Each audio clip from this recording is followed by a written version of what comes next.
81777778。Hello， 大家好，繼續我哋女當家男當家直播室，當然繼續有我小成為女主持啦，亦都好開心咧，繼續請嚟我今朝嘅男當家吓，就係時昌迷你倉嘅行政總裁時景恒先生 Kelvin 嘅 Kelvin 你好。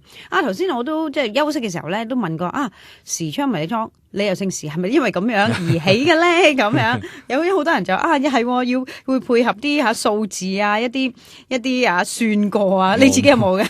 初我哋做嗰陣時都有諗住 part business， 即係收多幾間房嘅錢幾千蚊咁就算。咁我哋因為我哋屋企有幾層樓，咁都係用一間公司叫時昌置業 hold 住嘅。咁嗰啲客問你入邊個戶口，咪時昌置業咯。咁越啲客越嚟越多，越嚟越多，咪變咗啲客叫咗我哋做時昌迷你倉。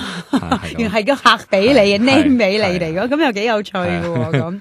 咁我想問下 Kelvin 啊，頭先休息之前咧，你都講到啦，因為喺呢一行咧競爭咧其實係有嘅，因為始終有一個即係市場嘅需要喺度啦，冇 barrier 啊嘛，係啦，咁變咗嚟講咧，咁就變咗可能係入行嘅人會有啦，因為好多嘅即係譬如工廠，亦都去搬入去內地啦，咁佢哋覺得真係丟空咗佢咧，又好似好浪費，但係想話要真係要租俾人，咁可能亦都要即係你會頭痕啦，因為可能萬幾兩萬尺嘅地方要租咧比較困難嘅咁。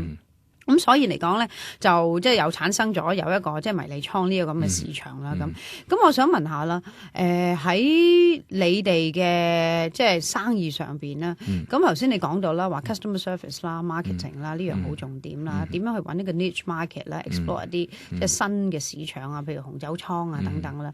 咁我想問下啦，喺一個譬如呢一個就係一個創新，每一個即係你嘅產品係啲咩啦嚇咁。咁但係喺內部個管理方面，你又點樣去有啲咩管理哲學可以同我哋分享下嘅咧？因為我哋公司人唔係好多，咁同埋就係對客嘅多，咁我變咗希望所有啲嘢都 standardize 咗佢嘅。即係由佢個客打電話入嚟，或者對佢睇倉或者交租嗰啲對白啊、對稿啊、傾偈談吐嗰啲嘢都希望 standardize 咗。咁 standardize 咗嘅話咧，咁我應該知道個客個 feedback 會係點樣，同埋有啲問題出咗，我可以根據我哋盡少俾啲同事可以自由發揮傾咯。即係佢跟翻我哋啲 script 咧，咁啲 procedure 好似一個工廠咁樣，就 mechanical 晒。即係 format 晒。係啦，由 training 啊、case study 嗰啲全部我哋即係 stable 晒佢噶啦。咁好似一間工廠咁，只要我個 formula 係 OK 嘅話咧，咁我就可以不斷複製咯。如果我俾個同事自由發揮嘅話咧，咁因為我哋初前幾年都試過，可能個客問你一個問題幾點鐘閂門㗎，可能有五個答案都唔定，係啦。即係幾點鐘閂門都有5個答案。佢問5個人都有5個答案嘅。咁你哋你幾時你會唔會有冷氣嘅？幾多度啊？又有5個答案嘅。咁我哋嘥咗即係1-2年將我哋所有嘅公司嘅 procedures 同埋對白同埋啲嘢咧，全部 standardize 咗佢，然後再用 training 再用 role play 嚟複製咗佢。因為我哋間公司係只係個 cookie cutter，即係你一個成功嘅例子就可以不斷複製噶啦嘛。咁就可以易管理咯。咁呢一個亦都係一個即係好重要嘅管理方法。係啦。因為始終咧，即係如果 involve 到人咧，可能都會有一啲即係錯誤嘅即係資訊走咗出嚟噶嘛。咁但係 so far 你頭先都講啦，亦都因為對客啦，因為員工可能真係已經聽電話，然之後一個管理咁樣樣啦，喺個倉務上邊啦。咁但係譬如對客啦，會唔會始終都曾經有冇一啲即係有啲刁難啲嘅客嘅咧？有冇啲可以講下嘅例子，或者之後點樣你哋去即係認信翻佢嘅意願啊，令到佢繼續會喺度嘅咧？有冇呢啲咁嘅經驗可以同分享？試過初做倉嗰時裝修唔係好識，嗰個電箱都喺個倉裏邊，咁然後跳掣成個倉熄咗，然後叫個客開門開翻個電掣，佢唔制，因為佢去咗旅行。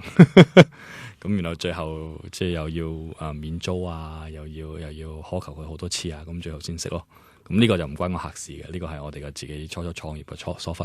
應該個電商都喺埋個倉裏邊。譬如啲呢樣嘢啦。有一次個大廈維修個 lift，咁我哋又冇通知啲客，咁變咗個客搬下嘢停咗 lift 12樓。咁大件事。即係嗰度都冇事少，但係佢運輸費嗰度就事大咯。咁我哋又要賠翻啲運輸費俾佢啊，嗰啲咁咯。咁即係，但係好在咧，我哋每一次 encounter 啲 problems，我哋 encounter 一次。咁我哋上咗我哋嘅 learning curve 之後咧，就唔會再有第二次咯。咁就即係我哋間公司嘅 experience accumulate 嘅話咧，我哋就新 problem 都有，但係舊啲 problem 咧都會即係就會唔會有咯嚇。咁亦都啲客都幾 loyal 喎，因為有好多時啲客就會哇個服務一次唔好啊，我就永遠 blacklist 咗你㗎啦。反而你哋即係可能係個事後服務咧，亦都可以令到嗰啲客戶咧稱心滿意咯。我諗 problems 間公司都有㗎啦，就睇你點處理咯。以我嘅經驗就係話，如果你個 problem 係幫個客解決到嘅話咧，佢對你嘅 loyalty 係高過佢從來未有 problem 嘅。即係佢覺得呢間公司佢有個訴求嘅一個 complaint，你幫佢解決得好好妥妥利利，咁佢會對你仲 loyal 過，根本佢從來都冇同你接觸過，或者冇 complaint。始終嚟講就係即係大家好似經歷咗一啲嘢，咁令到可以更加進步咁樣。咁啊，至於譬如你話人事上啦，你就話啲 training， 你話每一個嘅同事，咁佢哋都要 standardize 咗佢哋嘅無論係個客問佢嘅嘢啊，咁或者甚至乎佢 deliver 嘅嘢咧，都係有一個 model 喺度喎。咁呢一樣嘢，你哋係咪從即係經驗累積去令到有一個咁嘅 format 啦？定是係點樣嘅咧？我哋前幾年就請咗啲consultant 喺 financial sector， 即係 insurance 啊，或者嗰啲咁做過啲做嗰啲 projects 啦，就係話即係主要啲對答係點做嘅。咁 based on 佢哋，based on 我哋嘅 experience， 我哋 format 嚟做一個即係一個 handbook 俾我哋同事咯。我相信呢個都好 efficient 㗎，尤其是喺一個即係香港嘅社會啦，啲客又好，自己好心急㗎。唔知香港人咧就冇辦法可以停低腳步。我哋好有趣，我哋譬如上年啦，我哋啲電腦開始慢啊，咁樣啲客等都唔耐煩，譬如15分鐘都好唔耐煩。咁我哋啲電腦又換唔切，咁結果我哋就擺咗個雜誌嘅 stand 喺度，即係好多雜誌啊、報紙啊咁樣。